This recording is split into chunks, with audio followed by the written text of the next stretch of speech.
అవినీతి అక్రమార్జనతో ఆ రంగానికి ఒక కలుపు మొక్కలా తయారైంది సాక్షి మీడియా అనేది అందరికీ తెలుసు.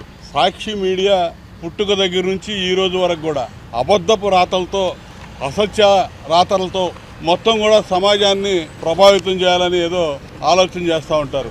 పత్రిక కానీ ఎలక్ట్రానిక్ మీడియా కానీ రెండూ అదే పని. మొట్టమొదటి నుంచి కూడా సొంత బాబాయిని అడ్డంగా గొడ్డలతో నరికి చంపి గుండెపోటుగా చిత్రీకరించారు ఒకరోజు. అదే పత్రికలో అదే ఛానల్స్లో ఆ వార్తని తిప్పి నారాసుర రక్త చరిత్ర అని చెప్పి చంద్రబాబు నాయుడు గారి మీదకి ఆ అబద్ధపు వార్తని ప్రజల్లో నమ్మించాలని ఏ విధంగా ప్రయత్నం చేశారో ప్రజలందరూ చూశారు. ఈ విధంగా సాక్షి పుట్టుక దగ్గర నుంచి ఇప్పటి వరకు అవే జరుగుతూ ఉన్నాయి. ఈ రోజు గత 10 నెలల నుంచి ఈ రాష్ట్రంలో చంద్రబాబు నాయుడు గారి నేతృత్వంలో అధికారంలో ఉన్నటువంటి కూటమి ప్రభుత్వం మీద కూడా ప్రతిరోజు అబద్ధపు రాతలు అసత్యపు రాతలు మీడియాలో కథనాలు ఎలక్ట్రానిక్ మీడియాలో కథనాలతో లేనిపోని వార్తలు సృష్టించి వండి వారుస్తూ ఉన్నారు.